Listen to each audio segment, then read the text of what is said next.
অতিবৃষ্টি, তার উপর দোসর ফারাক্কা ব্যারাজের জল ছাড়ার পরিমাণ। জলমগ্ন মুর্শিদাবাদের ভারত বাংলাদেশ সীমান্তের জলঙ্গির চর, উদয়নগর, পরাশপুর সহ বিভিন্ন এলাকা। জল ছাড়া বন্ধ হলেও জল যন্ত্রণা থেকে মুক্তি মিলছে না স্থানীয়দের। ক্ষুব্ধ মানুষজন, বারবার আশ্বাসের পরেও মেটেনি সমস্যা। এদিকে পদ্মায় জল বাড়লে জলমগ্ন হয় সীমান্তবর্তী গ্রামগুলো। পঞ্চায়েত সমিতির সভাপতি থেকে বিধায়কের তরফে আশ্বাস মিললেও সমাধান হয়নি। ওই ভোটের সময় আসবে, আর এই যে বান উঠলে একটু আসবে, আসি ধরুন যে ঘুরে চলে যাবে।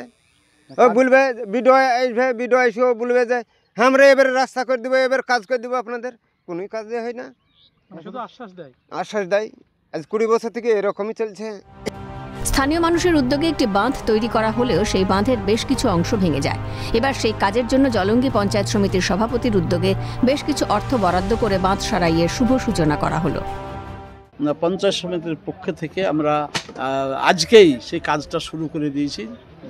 আর আমরা ওটা পার্মানেন্ট একটা বাঁধ ওইটা করার জন্যে আমরা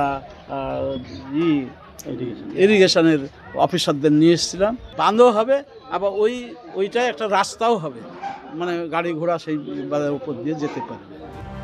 স্থানীয়দের আরও অভিযোগ, আসবে কি আপনার যখন ভাইসি যাবে তখন ওই আপনার 1 প্যাকেট মুড়ি দিবে, কি আপনার ওই 500 চিড়ি দিবে, কি আপনার 100-200 গুড় দিবে, এই হয়ে গেল আমার কাজ। তাছাড়া কিছু না, আর কিছু না। মানে শুধু ভোটের সময় ভোট? হ্যাঁ, ভোটের সময় ভোট। রাস্তাঘাট কিছু আছে না, দেখছেন না, এইভাবেই থাকতে হয়। এইভাবেই থাকতে হয়। যদিও স্থানীয়দের অভিযোগ অসত্য বলে দাবি করেছেন পঞ্চায়েত সমিতির সভাপতি। কতটা মানে সাহায্য থাকবে, কারণ এই এলাকার মানুষ তো পায় না নেতাদের। এখানে আপনি এসেই সঙ্গে সঙ্গে কাজ করলেন, এটা কোনো বিষয় না যে নেতাদেরকে পায় না। পঞ্চায়েত সমিতির সভাপতি হওয়ার পরেও কিন্তু 2-3 বার এসেছে এই জায়গায়। এসেও কিন্তু আজকেও এসে দেখলাম যে না, সত্যি 2-3টে জায়গা আছে যে ছোট ছোট জায়গা, যে বাঁধ দিলে আর সমস্যাটা হবে না, 2-3 ফিট জল বাড়লেও কিন্তু গ্রামের মধ্যে ঢুকবে না। তাই আমার মনে হলো যে না, এটি কাজটা করা অতি দ্রুত দরকার। এবার হতে এসছে বেগুন সংবাদের মাধ্যমে, আমাদের মেম্বারের যোগাযোগের মাধ্যমে হতে এসছে, এসে আমাদের গ্রামবাসীর উপকার হলো, এতে আরও ভালো। হয়তো আমাদের জলটা যাবে না, বাড়িঘর ডুববে না, আজকে শুরু হলো, আমরা খুব খুশি এতে। গোটা ঘটনায় প্রশাসনের তৎপরতায় প্রশ্ন তুলেছেন প্রাক্তন সিপিএম বিধায়ক ইউনুস সরকার। বালির বস্তা ফেলে নিজেদের পকেট ভরানোর চেষ্টা, সবটাই নির্বাচনী গিমিক বলে কটাক্ষ বাম নেতার।